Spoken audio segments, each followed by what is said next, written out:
చివరికి కేసీఆర్ చేస్తారని ఆశపడ్డారు, కానీ ఎవ్వరూ చేయలే. మాటలు మాత్రం ఇచ్చారు, హామీ మాత్రం ఇచ్చారు. కానీ ఆనాటి నుంచి నాకు తెలిసి కనీసం 2005-06 నుంచి రేవంత్ రెడ్డి గారు మాదిగ ఉద్యమం పట్ల సానుభూతితో ఉన్నాడు. స్వయంగా ఆయన నేను చాలా వేదికలు షేర్ చేసుకున్నాం. ఢిల్లీలో మాదిగ విద్యార్థులు ఎంఎస్ఎఫ్ అనే సంఘం సభ జరిపితే 10,000 మందితో ఆ సభా వేదిక మీద పార్లమెంటు నుంచి ఎంపీగా కాంగ్రెస్ పార్టీ తరఫున రేవంత్ రెడ్డి గారు వచ్చారు. నేను మందకృష్ణ అన్న వేదిక మీద ఉన్నాం. ఆ ఢిల్లీ సభకు వచ్చి మాట్లాడాడు ఆయన రేవంత్ రెడ్డి గారు. నేను మాదిగల పక్షం, న్యాయం పక్షం, సామాజిక న్యాయం పక్షం. మా ఊరిలో మాదిగలు నాకు స్నేహితులున్నారు. వ్యవసాయ పనుల్లో మేము భాగంగా ఉంటాం. నేను జెడ్పీటీసీ గెలవడానికి, తర్వాత ఎమ్మెల్సీగా గెలవడానికి, తర్వాత నేను ఎంపీగా గెలవడానికి మాదిగలే కారణమయ్యారు. వాళ్ళ పట్ల నాకు సానుభూతి ఉంది. ఆ బాధని నేను అర్థం చేసుకోగలను. ఖచ్చితంగా నేను అధికారంలోకి వస్తాను, వచ్చిన తర్వాత పరిష్కరిస్తాను అని ఢిల్లీలో మాట్లాడాడు. ఆ తర్వాత ఇక్కడనే మా అన్న పురుషోత్తం గారు, ప్రొఫెసర్ పురుషోత్తం గారు, ఆయన పుస్తకం రాశాడు. ఆయన జీవితాన్ని కలిపి ఒక పుస్తకం రాస్తే ఆ పుస్తక ఆవిష్కరణ సభ ఇదే ప్రెస్ క్లబ్ లో జరిగింది. ఈ ప్రెస్ క్లబ్ లో ఆయన సభకు వచ్చాడు ముఖ్య అతిథిగా. నేను ఆ వేదిక మీద ఉన్నా. ఆనాడు నేను అడిగాను, ఆ రోజు మీరు మాట్లాడిన మాట ప్రకారం, ఢిల్లీలో మాట్లాడిన మాట ప్రకారం మా బాధ, పురుషోత్తం గారు ఉద్యమం మొదలైనప్పటి నుంచి మాతో ఉన్నారు, ఈ సమస్యని ఈ పుస్తకంలో వ్యక్తమైంది, ఈ తెలంగాణ సమస్య పుస్తకంలో వ్యక్తమైందంటే ఆ రోజు కూడా రేవంత్ రెడ్డి గారు నేను మాదిగలకి న్యాయం చేస్తానని హామీ ఇచ్చాడు. ఆ తర్వాత పార్టీ నాయకుడయ్యాడు, కాంగ్రెస్ పార్టీ నాయకుడయ్యాడు, పిసిసి ప్రెసిడెంట్ అయ్యాడు. టిపిసిసి ప్రెసిడెంట్ అయిన తర్వాత జరిగిన చాలా సభల్లో ప్రకటించాడు. దానితో పాటు ఎన్నికల మేనిఫెస్టో, ఎన్నికలు వచ్చినప్పుడు ఎస్సీ ఎస్టీ ఎన్నికల మేనిఫెస్టో ప్రకటించినప్పుడు చేవెళ్ళే డిక్లరేషన్ అంటాం దాన్ని, మల్లికార్జున ఖర్గే గారు ఆ డిక్లరేషన్ ఇచ్చారు.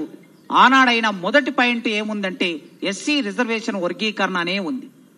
ఈ మొత్తం ప్రాసెస్ లో రేవంత్ రెడ్డి గారు తన చిత్తశుద్ధిని ప్రదర్శించాడు, తన కమిట్మెంట్ ను ప్రదర్శించాడు.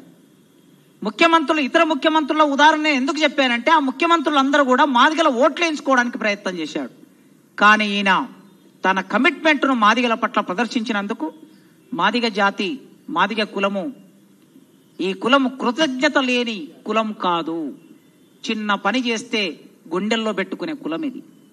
చంద్రబాబు నాయుడు వర్గీకరణ చేస్తే 10 సంవత్సరాలు ఆయనను ముఖ్యమంత్రిగా నిలబెట్టింది మాదిగలే. అందుకోసం ఎవరైనా సరే కృతజ్ఞత లేని వాళ్ళు అని అనుకునే ప్రమాదం ఉందని నేను ఈ విషయం అంతా చెప్తున్నా. రేవంత్ రెడ్డి గారి ప్రభుత్వ విధానాలలో సందర్భం వచ్చినప్పుడు నేను భిన్నాభిప్రాయాలు వ్యక్తం చేస్తా. వారు విద్యారంగంలో, పారిశ్రామిక రంగంలో, వ్యవసాయ రంగంలో, ప్రభుత్వ విధానాల్లో తీసుకున్న నిర్ణయాల్లో లోపాలని నేను వేరే వేరే సందర్భాల్లో మాట్లాడతా. ఖచ్చితంగా నేను వ్యతిరేకిస్తా. కానీ ఈ పర్టికులర్ సందర్భంలో ఈ ఉద్యమంతో నేను 30 ఏళ్లుగా ఉన్నాను. ఆ ఉద్యమం పెయిన్ ఏంటో నాకు తెలుసు. ఆ పెయిన్ ను పరిష్కరించడం కోసం ఆయన ఇచ్చిన మాట ప్రకారం అసెంబ్లీలో ఆగస్టు 1వ తారీఖున సుప్రీంకోర్టు తీర్పు రాగానే, నిజానికి ఎవరైనా ముఖ్యమంత్రి ఏం చేస్తారంటే తీర్పు మొత్తం వచ్చిన తర్వాత కాపీ చేతిలోకి వచ్చాక 565 పేజీల కాపీ చేతిలోకి వచ్చినాక మేము తీర్పు చూసిన తర్వాత మాట్లాడతామని అంటారు ముఖ్యమంత్రులు. కానీ స్క్రోలింగ్ ను చూసి ఆయన వచ్చి మాట్లాడాడు. జస్ట్ స్క్రోలింగ్ వస్తూ ఉంది. 10:30కు కోర్టు స్టార్ట్ అయింది. 11 గంటలకి బెంచ్ మీదకి వచ్చింది. 11:35 నిమిషాలకి స్క్రోలింగ్ మొదలైంది. ఆయన 12 గంటలకు వచ్చి అనౌన్స్ చేశాడు. కనుక అనౌన్స్ చేసినప్పుడు ఏ మాట మీద ఉన్నాడు. మేము 1 నెల రోజుల తర్వాత కొద్దిమంది మేధావులము, ఎమ్మెల్యేలము వెళ్ళి ఆయనను కలిసినప్పుడు ఒకటే మాట అన్నాడు, మాదిగలు నాకు ఓట్లేస్తారా వెయ్యరా అనేది తర్వాతి సంగతి, మాదిగలకి నేను మాట ఇచ్చాను, ఆ మాట నిలబెట్టుకుంటాను అన్నాడు. ఇవాళ ఆ మాట నిలబెట్టుకున్నందుకు అసెంబ్లీలో బిల్లు పెట్టారు, ఆమోదం తీసుకున్నారు, జీవో తీసుకురావాల్సిన అవసరం ఉన్నది. ఈ ప్రాసెస్ పూర్తి అయింది. నాకు తెలిసి మొత్తం ప్రాసెస్ పూర్తి అయింది. ఇక జీవో రావాల్సి ఉంది, చట్ట రూపం తీసుకోవాలి.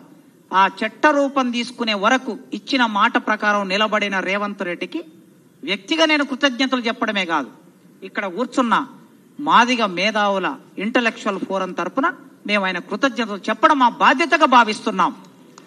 ఈ బాధ్యతగా భావించి వెంటనే ఇప్పటికి 2 రోజులు గడిచింది. ఇంకొక 5 రోజుల్లో జీవో తీసుకురావాలని నేను విజ్ఞప్తి చేస్తున్నా. 5 రోజుల్లో